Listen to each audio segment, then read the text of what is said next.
Nasional DPP Partai Perindo TGB Muhammad Zainul Masdi menyalurkan bantuan 2.000 paket sembako secara simbolis untuk masyarakat Trenggalek, Jawa Timur. Didampingi Ketua DPW Partai Perindo Jawa Timur Muhammad Mirdasi, TGB juga memberikan langsung bantuan gerobak dan modal usaha untuk pedagang asal Trenggalek. Gerobak dan modal usaha ini diharapkan bisa membantu pedagang untuk mengembangkan usahanya. Karena turunnya Perindo selalu dengan sesuatu yang memang sesuai dengan orientasi Perindo, yaitu kesejahteraan. Kita mencoba untuk bisa ikut berbagi, ya, mencoba untuk bisa memperkuat UMKM kita. Terima kasih saya ucapkan kepada Ketua Umum Partai Perindo Bapak Hari Tanu Sudibyo dan Ketua Umum Kartini Perindo Ibu Liliana Tanu Sudibyo atas bantuan modal, usaha, dan gerobak yang diberikan kepada saya.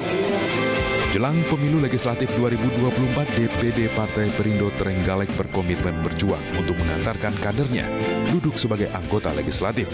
Kami di Trenggalek setiap dapil dapat terisi. Minimal ada 4 kursi yang bisa duduk di DPRD Kabupaten Trenggalek.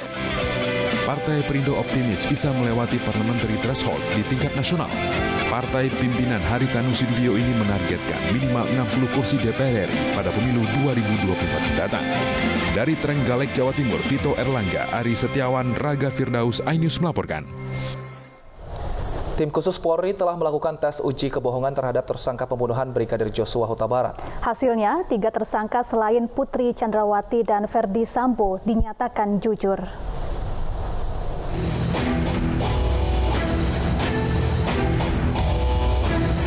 Hasil tes poligraf atau uji kebohongan terhadap Barada Richard Eliezer, Bribka Riki Rizal, dan Kuat Ma'ruf sudah keluar. Hasilnya tidak ada indikasi kebohongan dari keterangan yang diberikan oleh mereka. Sementara pemeriksaan Putri Chandrawati dan ART-nya Susi dalam kasus pembunuhan Brigadir Joshua juga sudah dilakukan. Hasil penilaian keduanya memiliki kesamaan. Pemeriksaan dengan metode lie detector tersebut untuk menjunjung pro justisia atau demi keadilan. Setelah berkomunikasi dengan puslap 4 dan operator poligraf yang menyatakan hasil pemeriksaan Putri dan ART-nya pro justisia. Hasil lie detector atau poligraf ya yang sudah dilakukan kemarin terhadap saudari VC dan juga saudari S sama ya, hasil poligraf setelah saya berkomunikasi dengan tes puslap 4 dan juga operator poligraf bahwa hasil poligraf atau lie detector itu adalah pro justisia ya, itu juga konsumsinya penyidik. Kenapa saya bisa sampaikan pro justisia? Setelah saya tanyakan, ternyata ada persyaratan, ya, sama dengan Ikatan Kedokteran Forensik Indonesia. Untuk poligraf itu juga ada ikatan secara universal di dunia, ya, pusatnya di Amerika. Dan alat poligraf yang digunakan oleh LAVOR kita ini semuanya sudah ya terverifikasi dan juga sudah tersertifikasi baik ISO maupun dari Perhimpunan Poligraf Dunia. Sementara itu, Verdi Sambo diagendakan menjalani tes uji kebohongan Kamis siang. Sambo akan menjalani tes yang sama seperti 4 tersangka lainnya. Langkah ini adalah bagian dari pro justisia sebelum seluruh berkas para tersangka dilimpahkan ke Kejaksaan Agung untuk proses persidangan. Tim Liputan iNews melaporkan.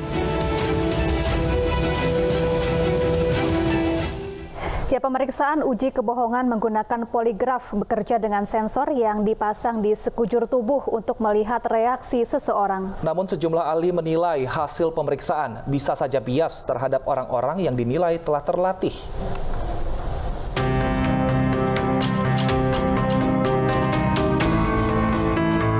Penyidik Polri memeriksa para tersangka pembunuhan Brigadir Joshua menggunakan poligraf atau alat pendeteksi kebohongan. Pemeriksaan berlokasi di Puslap 4 Polri, Sentul, Bogor, Jawa Barat.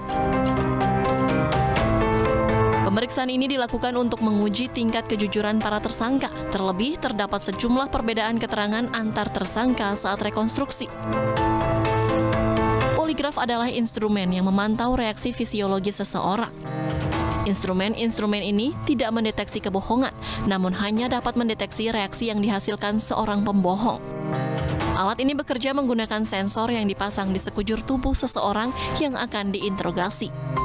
Saat berbohong, timbul reaksi tubuh pada detak jantung, tekanan darah, pernafasan, dan konduktivitas kulit. Hanya saja sejumlah pakar meragukan efektivitas alat ini, terutama pada orang-orang terlatih, karena hasilnya bisa saja bias akibat kemampuan khusus orang yang diperiksa mengelabui alat tes. Ferdi Sambo diperiksa dengan menggunakan alat mendeteksi kebohongan atau lie detector, menyusul 4 tersangka lain yang sudah lebih dulu diperiksa. Sementara menurut psikolog forensik, lie detector bisa tak berfungsi bagi orang yang terlatih.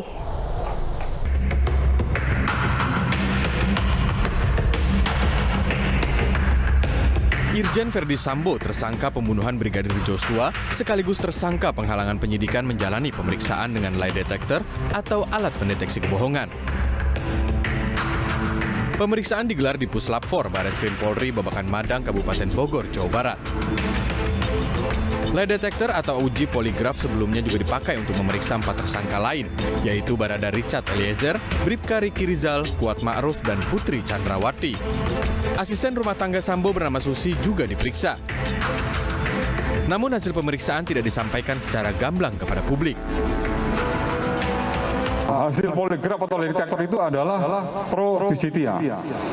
Ya, itu juga konsumsinya penyidik. Dengan syarat tingkat akurasi 93%, maka itu pro justitia. Kalau di bawah 90% itu tidak masuk ke dalam ranah pro justitia. Kalau masuk ranah pro justitia, berarti hasilnya diserahkan ke penyidik. Ya, penyidik yang berhak mengungkapkan kepada teman-teman, termasuk nanti penyidik juga akan menyampaikan ke persidangan. Karena poligraf tersebut bisa masuk dalam 184 KUHP, alat bukti. Selain petunjuk, juga masuk ke dalam keterangan ahli. Sementara sejumlah ahli hukum menjelaskan, pemeriksaan alat pendeteksi kebohongan tidak selalu bisa dijadikan alat bukti pidana, namun untuk meyakinkan para pemeriksa. Dan jika dimasukkan dalam persidangan, maka sebagai alat bukti keterangan ahli. Tim Liputan iNews melaporkan. Polri kembali melanjutkan sidang kode etik terhadap personel kepolisian yang diduga melakukan pelanggaran dalam kasus pembunuhan Brigadir Joshua. Hari ini Komisi Kode Etik menggelar sidang terhadap AKP Diah Chandrawati karena diduga melakukan pelanggaran profesi anggota kepolisian.